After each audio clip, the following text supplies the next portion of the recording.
Hello दोस्तों, आज हम आपको बताएंगे रस क्या होते हैं। हर एग्ज़ाम में 2 या 3 प्रश्न इस टॉपिक से पूछे जाते हैं। तो चलिए पढ़ते हैं रस डिटेल में। रस को इंग्लिश में सेंटीमेंट बोलते हैं। आइए देखते हैं इसकी परिभाषा।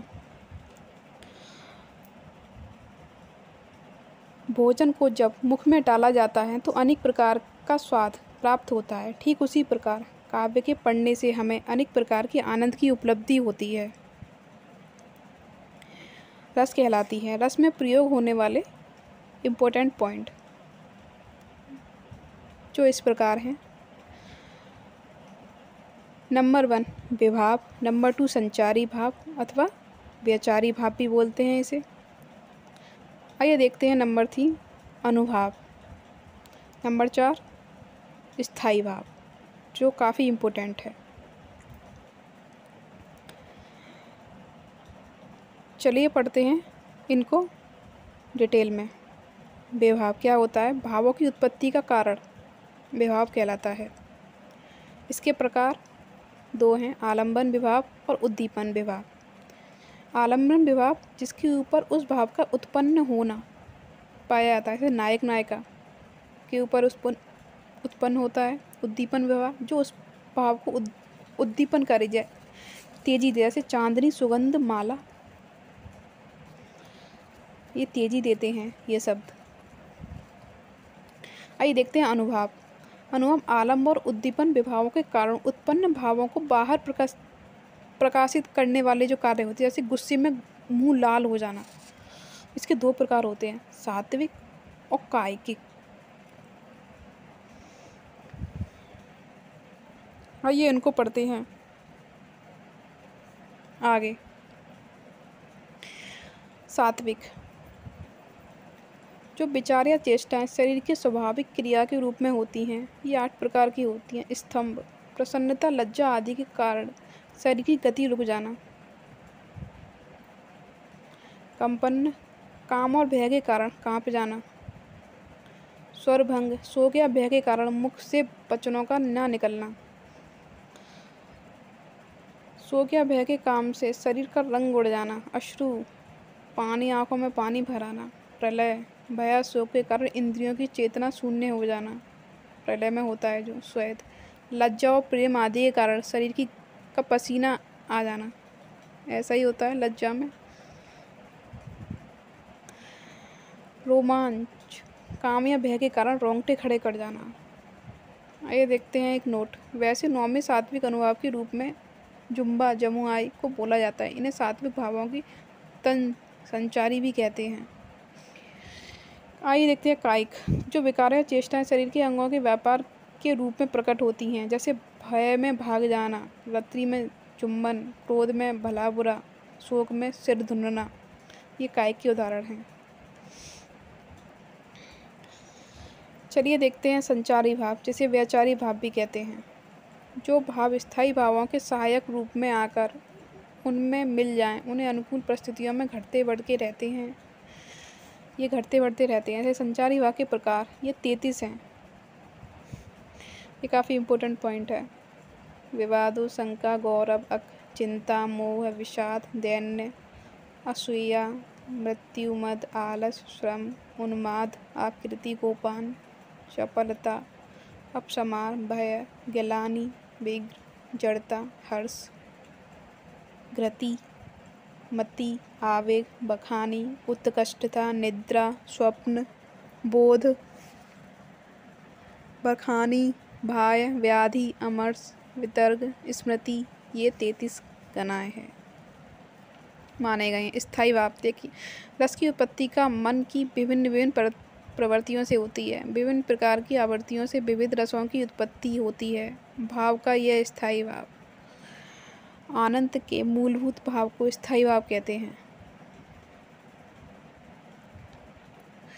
स्थायी भाव के प्रकार, स्थायी भाव ऋषि मुनि के अनुसार 8 माने गए हैं। रति, हास, शोक, रौद्र, उत्साह, भय, जुगुप्सा, विस्मय।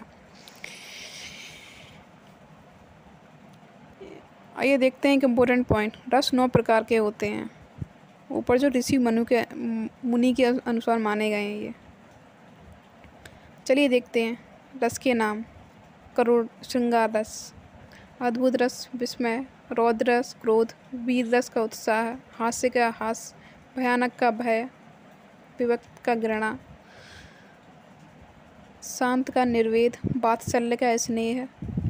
ये इसके स्थायी भाव हैं। भक्ति रस का अनुराग। श्रृंगार रस, श्रृंगार नायक और नायिका के सौंदर्य तथा प्रेम संबंधी वर्णन को, परिपक्व अवस्था को श्रृंगार रस कहते हैं। दो प्रकार के होते हैं: संयोग श्रृंगार, वियोग श्रृंगार। संयोग श्रृंगार नायक और नायिका की संयोग अवस्था का वर्णन होता है संयोग श्रृंगार में। ये देखते हैं वियोग श्रृंगार, नायक और नायिका की वियोग अवस्था का वर्णन होता है, जो कि नाम से ही दिख रहा है। देखा तात बसंत सुहावा, प्रियहीन मोहि उर उपजावा। इसमें वियोग श्रृंगार रस का वर्णन किया गया है। आइए देखते हैं करुण। किसी प्रिय व्यक्ति के चीर या विरह, मरण से होने वाली शोक आदि भाव की अवस्था जो होती है वो करुण रस में कहलाती है। जैसे हाय राम कैसे झेलें हम अपनी लज्जा, अपना शोक गया हमारी ही हाथों, अपना राष्ट्रपिता परलोक। इसमें करुण रस दर्शाया गया है।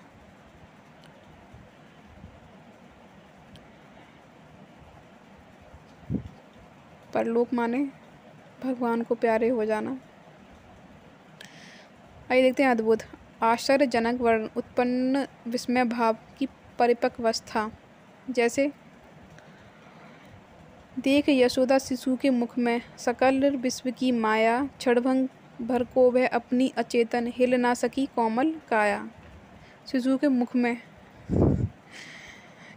विश्व की माया दिख रही है, इसका मतलब ये अद्भुत है।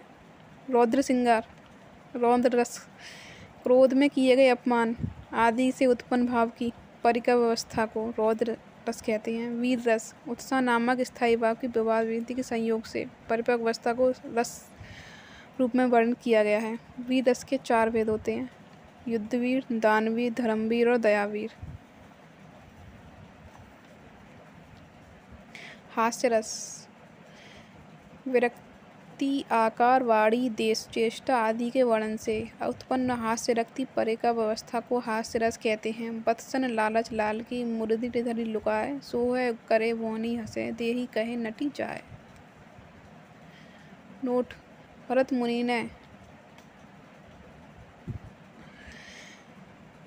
मुनि ने हास्य रस के 8 भेदों का उल्लेख किया है, जो इस प्रकार हैं: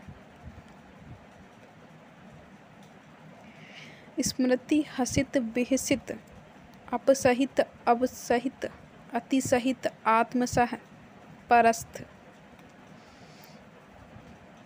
ये हास्य रस के उदाहरण हैं। ये आइए देखते हैं अगला रस, भयानक रस। भयानक दृश्य को देखने से उत्पन्न भय की परिपक्व अवस्था को भयानक रस कहते हैं, जैसे कि नाम से ही विदित हो रहा है। आइए देखते हैं विभक्त रस।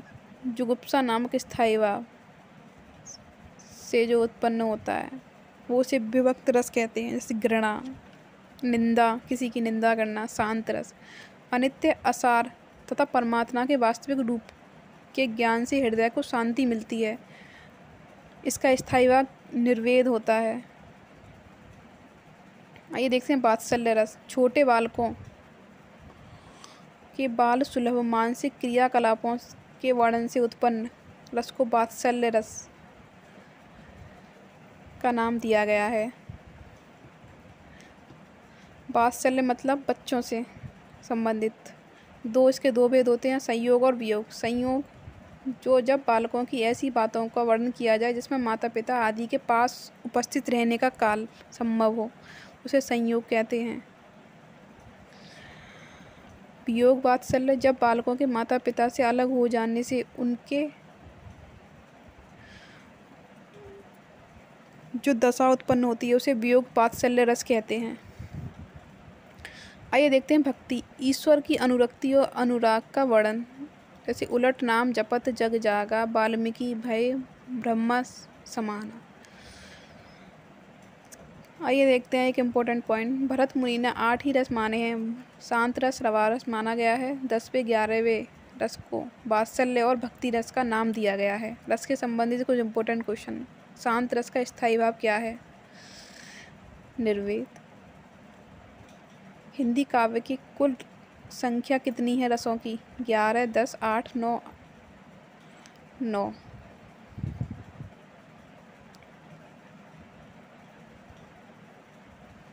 आइए देखते हैं नेक्स्ट। किस रस को रसराज कहा जाता है? श्रृंगार रस को। आइए देखते हैं नेक्स्ट क्वेश्चन। संचारी भावों की संख्या कितनी? 33। अमरस क्या है? एक संचारी भाग, जो हमने पीछे पढ़ाया है। अनुभाव के 2 भेद बताइए, कायिक और सात्विक।